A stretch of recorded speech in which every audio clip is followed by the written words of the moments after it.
नमस्कार. जीवनमूल्य या कार्यक्रमात मी ज्ञानेश्वर बर्वे पुन्हा एकदा आपणा सर्वांचं सहर्ष स्वागत करतोय.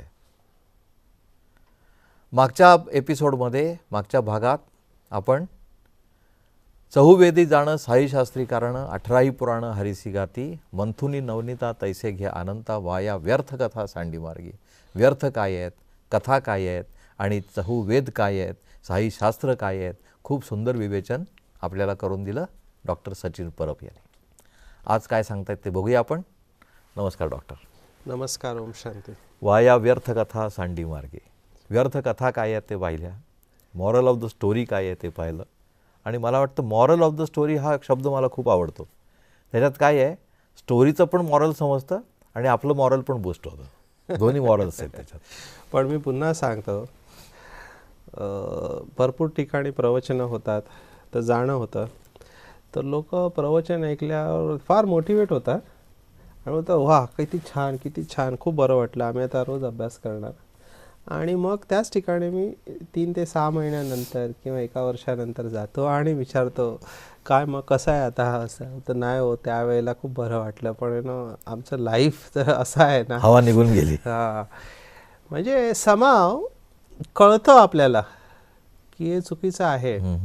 भगवद्गीतेला तो 3रा अध्यायातला 36वा श्लोक आहे ना, अर्जुन विचारतो की असं का व्यक्ती वागतो का, त्याला माहिती आहे चुकीचं आहे, नाही केलं पाहिजे आणि चांगलं केलं पाहिजे आपण, पण तो का.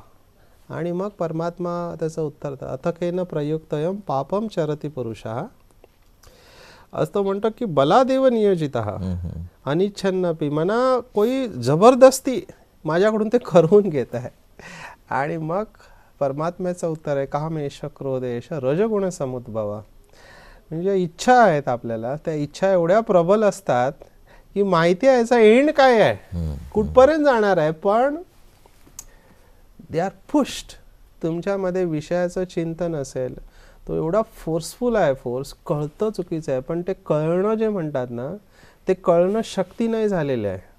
त्यामुळे ते सबकॉन्शियस माइंड टेक ओव्हर करतात आणि मग बोलतात की नाही मला रागवायचं नव्हतं पण मी रागवलं, चुकून गेलो, बोलून गेलो, मला ना सिगरेट प्यायची नव्हती पण मी पिलो, माझा भाव तसा नव्हता पण वाटलं, मला बोलायचं नव्हतं पण ते शब्द निघून गेले. ते असंच येत नाही.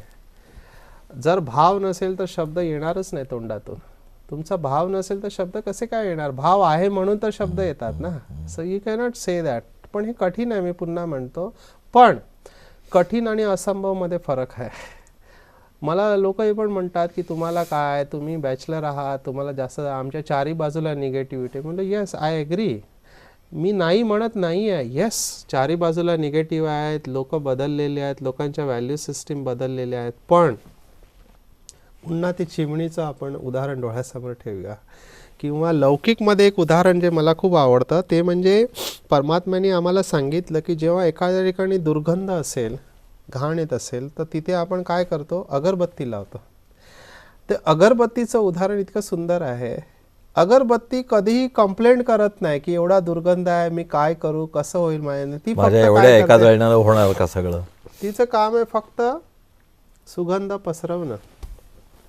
आपण आपली सुगंध पसरवत राहायचा.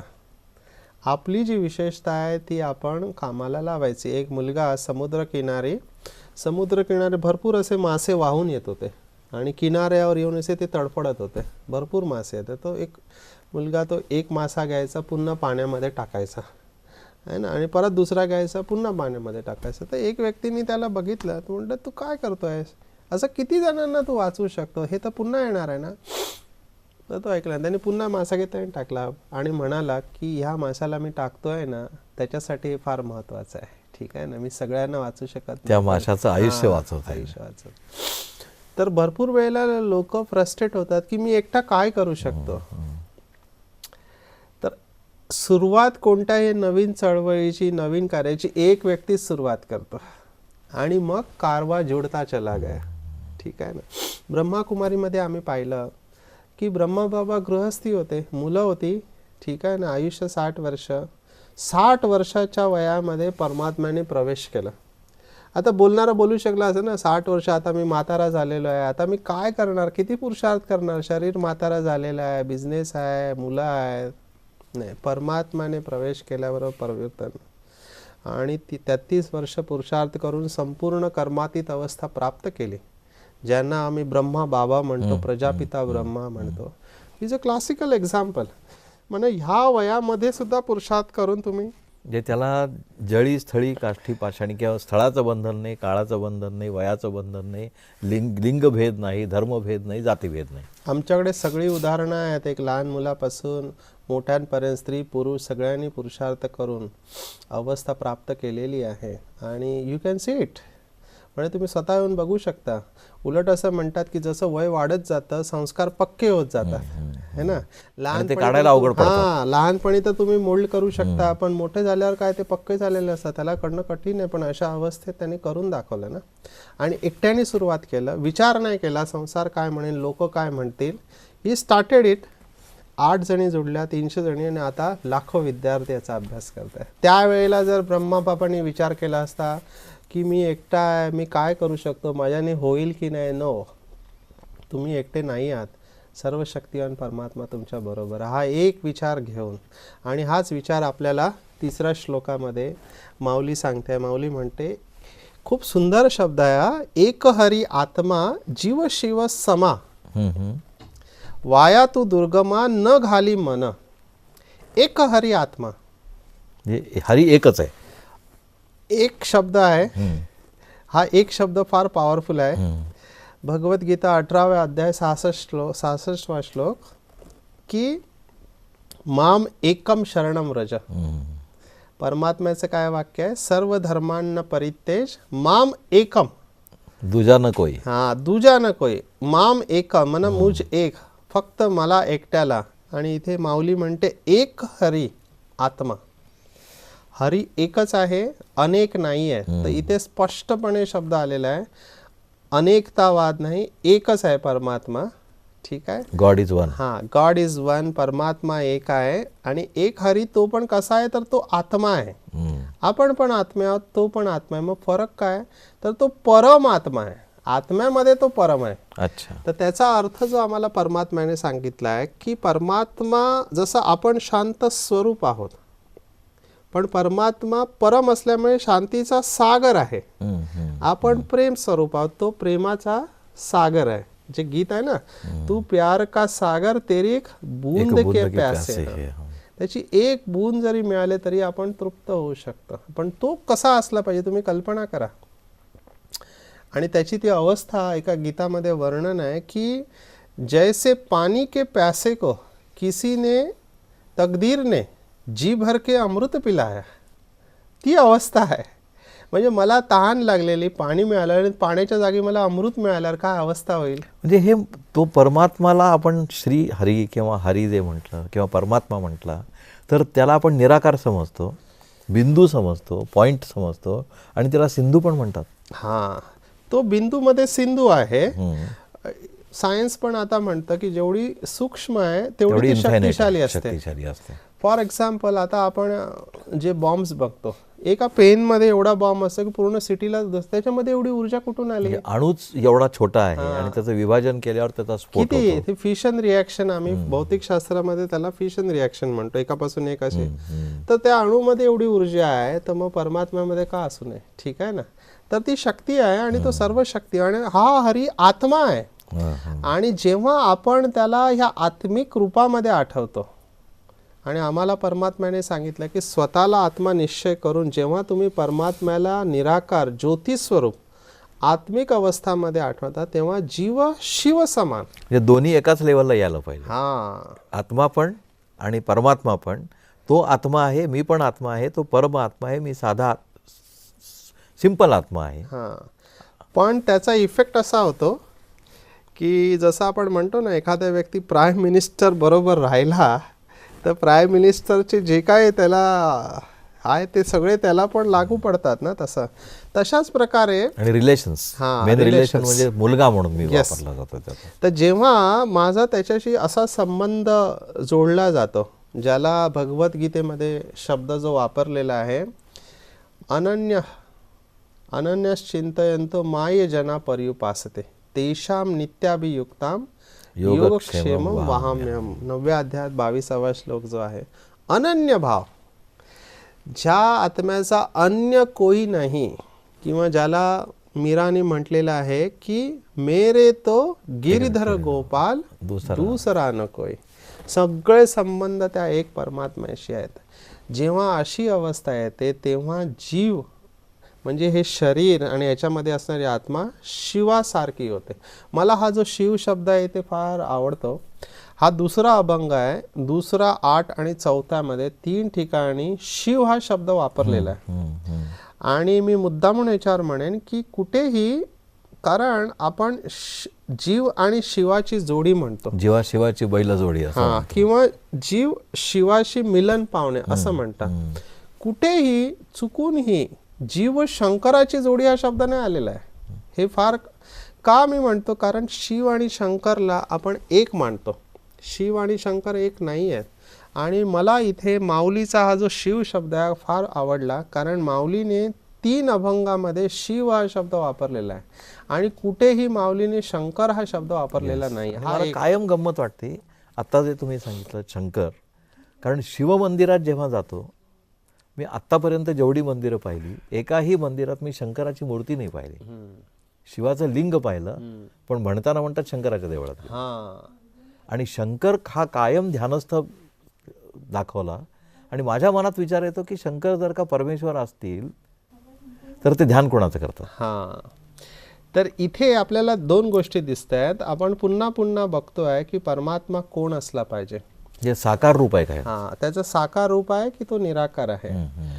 तर जसं तुम्ही म्हणालात की त्याला एक तर शंकराला तपस्या करताना दाखवलं आणि त्याचं स्वतःचं शरीर आहे, ठीक आहे, पण तो कोणाच्या आठवणीत राहतोय, एक पहिली गोष्ट. त्याचं स्वतःचं शरीर आहे आणि ज्योती, ठीक आहे ना, निराकार जी आहे ज्योती, ती कोणाच्या आठवणात नाही राहिलेलं आहे. त्याला कोणी शरीर नाही आहे, पण त्याला एक असं काही वेळेला वलय किंवा आभा म्हणतो, आभा असते. आणि काही वेळेला एक व्यक्तीचं असं डोकं दाखवलेलं असतं त्याच्यामध्ये. तर त्याच्यामध्ये असं म्हटलं जातं की ती व्यक्तीच परमात्म्याचं प्रतीक आहे, पण त्याचा अर्थ असा पण असू शकतो की ती व्यक्ती किंवा आत्मा परमात्मा त्या शरीरामध्ये प्रवेश करतो, ठीक आहे ना. तर मला हा जो शिव शब्द आहे इथे फार इम्पॉर्टंट वाटतो की जीव शिव समान होतो. म्हणजे आत्माने जर विधीपूर्वक परमात्म्याच्या स्मृतीमध्ये राहिला तर तो पण परमात्मा समान होतो. जे क्वालिटी सगळ्या येतात, क्वालिटी गुण सगळे येतात आणि तो त्याच्यासारखा होतो. जसं गुणग्राहक म्हणतो ना आपण, ग्रहण करणारा, त्याच्यापासून गुण सगळे मी ग्रहण. एक्झॅक्टली. कसं असतं की आपण पुन्हा पुन्हा जे उदाहरण बघतोय की समुद्र किनारी जाणं किंवा पंख्याखाली बसणं, तर ते क्वालिटी येत राहते ना तुमच्यामध्ये, तुम्ही त्याला ग्रहण करत असता. तुम्ही शिव समान होतात याचा अर्थ असा होतो की तुमच्यामध्ये त्याचे गुण येतात. आणि आपण लौकिकमध्ये म्हणतो ना की हा मुलगा अगदी बापावर गेलेला आहे, ठीक आहे ना, किंवा बापापेक्षा एक पाऊल पुढे गेलेला आहे, बाप से बेटा सवय, किंवा असं म्हणतो एकदम दोघांचे चेहरे मिळते जुळते असतात. तर कन्फ्युजन काय झालं की शंकर आणि शिव हे 2 वेगवेगळी आत्मा ना, एक देव आत्मा आहे आणि एक परमात्मा आहे. म्हणून भक्ती मार्गामध्ये एक श्लोक म्हटला जातो की ब्रह्मा देवताय नमः, विष्णू देवताय नमः, शंकर देवताय नमः आणि शिव परमात्माय नमः. ह्या तिघांना देवता म्हटलेलं आहे आणि शिवाला परमात्मा. तर परमात्मा एकच आहे, देवता अनेक आहेत.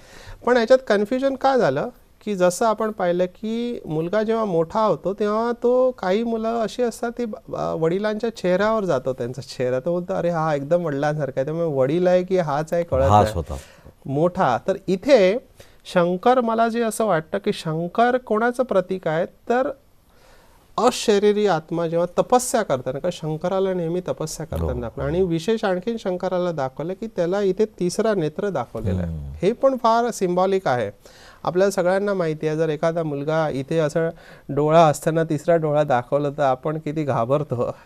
पण मग ह्याचा अर्थ काय आहे, तर याचा अर्थ असा आहे की जेव्हा ईश्वरीय ज्ञान आत्म्याला प्राप्त होतं तर ह्या ज्ञानाला आपण 3रा नेत्र म्हटलेला आहे ना. आपण म्हणतो ह्याचा 3रा नेत्र उघडला, याचा अर्थ काय झाला की त्याला ज्ञान मिळालेलं आहे. आणि ज्ञानाद्वारे, कारण आत्मा इथे निवास करते, तर ह्याच्याद्वारे तो त्याची विवेक बुद्धी जागृत झालेली आहे, ठीक आहे ना. म्हणून त्याला तिसरा नेत्र दिलेला आहे. तर याचा अर्थ सिंपल असा आहे की जेव्हा तुम्ही यथार्थ साधना करता, मेडिटेशन करता, त्या साधनेमध्ये तुम्ही अशरीरी म्हणून शंकराला नेहमी निर्वस्त्र दाखवलेलं आहे. निर्वस्त्राचा याचा अर्थ असा आहे की आत्मा, जसं म्हणतात ना की आत्मा येताना निर्वस्त्र येते आणि वासांशी जाताना जीर्णानी पण यथाविहाय.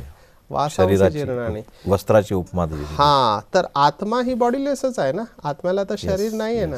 तर जेव्हा आपण सगळे गृहस्थी संसारामध्ये राहणारे मेडिटेशनमध्ये बसून शरीराला संपूर्ण विसरतो आणि आत्मिक स्वरूपामध्ये स्थित होऊन त्या एक हरी परमात्म्याच्या स्मृतीमध्ये बसतो, तेव्हा त्या परमात्म्याचे गुण आपल्यामध्ये यायला लागतात, आपोआप यायला लागतात. आणि तेव्हा आपण आपोआप त्या परमात्म्यासारखे व्हायला लागतं, शिव समान. आणि माझ्या मते ही सगळ्यात श्रेष्ठ अवस्था आहे. आत्ता जे तुम्ही सांगितलं ना, यायला लागतात, त्याच्यावरनं मला एकदम स्ट्राईक झालं की बऱ्याच वेळेला लोक म्हणतात मला परमेश्वर दिसत नाही, परमेश्वर दिसत नाही तर मी बघू कसा त्याला. तेव्हा मला एक आत्ता यायला लागतात, त्याच्यात मला आठवलं की डाउनलोड जो इंटरनेटमध्ये प्रकार आहे, अच्छा, सर्व्हर आहे, तो कुठे सर्व्हर आहे मला माहीत नाही आहे, but just I click it आणि मी त्याला कनेक्ट होतो. जसं तुम्ही आत्ता कनेक्टिव्हिटी घेतलीत, माझी कनेक्टिव्हिटी जर का चांगली असेल तर त्या साईटवरनं मी डाउनलोड करू शकतो. तसे परमेश्वराचे जे गुण आहेत ती माझी आत्म्याशी कनेक्टिव्हिटी परमात्म्याशी झाली तर मी तो डाउनलोड करू शकतो. असं एक आत्ता सहज माझ्या मनात विचार आला. मला नेहमी विचारता की तुम्ही पाहिलंय का परमेश्वराला. कारण काही जण असे गोष्ट वाचतात संतांच्या, की संतांनी, काही लोकांनी त्यांच्या गुरूंना विचारलं तुम्ही परमात्मा पाहिलाय काय. तर माझं असं वैयक्तिक मन आहे की जरी मी पाहिला, आता दोन गोष्टी आहेत, एक आहे पाहणं आणि एक आहे अनुभव घेणं. ठीक आहे ना. मी पाहणं हा सुद्धा एक अनुभवच आहे, पण पर्सेंटेजमध्ये फरक आहे. जसं आपण म्हणतो ना, तुमने खा के देखा क्या. आता खाया और देखा क्या, खाऊन बघितलंस काय. खाल्लं आणि बघायचं काय, बघितल्यावरच खाणार ना. की खा के देखा, खाऊन बघितलं की बघून खाल्लं, हा शब्द प्रयोग आपण वापरतो. पण मला जर कळलं, समजा मी बघितलं, मी ज्योती बघितली, पण त्याने फायदा काय. मी ज्योती बघितली पण मला त्याच्या गुणांचा अनुभव नाही झाला, त्या शक्तीचा अनुभव नाही झाला, तर त्याने माझा उलट अहंकार वाढण्याची जास्त शक्यता आहे. जसं सर्व्हर कुठे आहे, तो कुठेही असला तरी मला काही घेणं देणं नाही. जोपर्यंत मला त्याच्यातनं डाउनलोड मी करू शकतो तर सर्व्हर कुठेही असला तरी काही फरक पडत नाही. त्याचं उदाहरण एक सिंपल दिलं जाईल की जसं आता तुमच्याकडे रेडिओ आहे, तुम्ही रेडिओ जेव्हा ऑन करतात तर तुमच्याकडे आतमधलं कुठलं स्टेशन आहे, म्हणजे बॉम्बे येणार, पुणे येणार, नाशिक येणार की ऑल इंडिया येणार, तर तुम्ही ज्याच्याशी फ्रिक्वेन्सी जोडले आहे ते स्टेशन आतमध्ये येणार ना.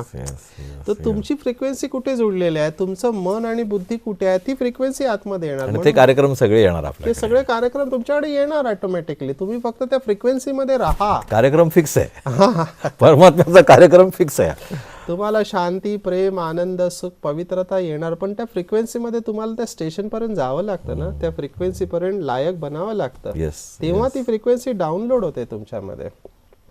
तर म्हणून मला असं वाटतं की माऊलीने भगवद्गीतेवर 9000 ओवे लिहिले आहेत. भगवद्गीते 700 श्लोकांचा ग्रंथ आहे आणि त्याच्यामध्ये प्रत्येक शब्दाला महत्त्व आहे, आपण पाहिलेलं आहे मागे.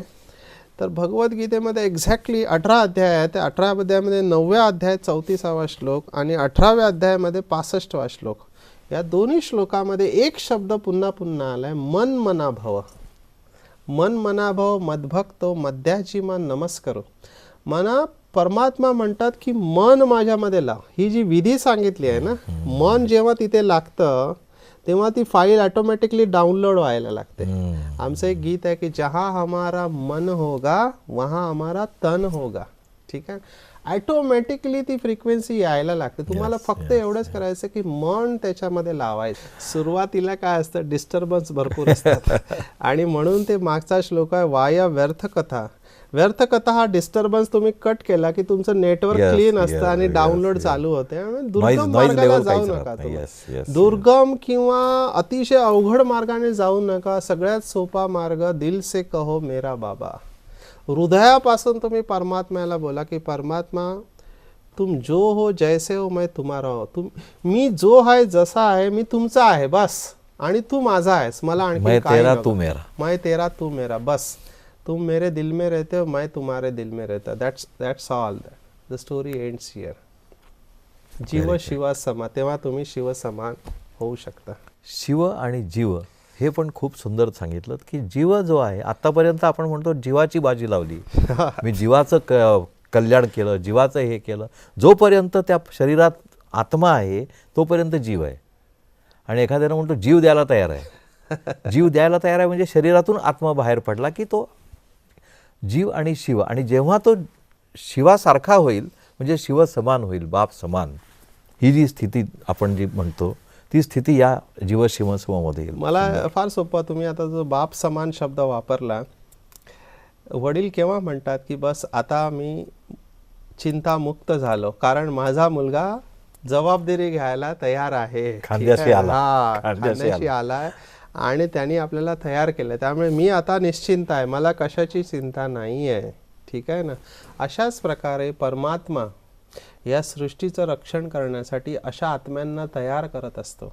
आणि मला असं नेहमी वाटत राहतं की जी 108 माळा जी आपण वैजयंती माला ज्याला म्हणतात, ते सगळ्या धर्मामध्ये वापरतात. हे 108 हे भले लोक मंत्र म्हणतात, त्याच्यामध्ये मेरूफूल आणि ते युगलदाणे असतात, पण मला त्याचा अर्थ असा आम्हाला परमात्म्याने सांगितला आहे की ते फूल म्हणजे डायरेक्ट परमात्मा, आणि जे ते 2 दाणे आहेत युगल ते ब्रह्मा आणि सरस्वती आहे, आणि बाकीचे जे संपूर्ण मिळून जे मणी आहेत ते म्हणजे जीव शिव सम.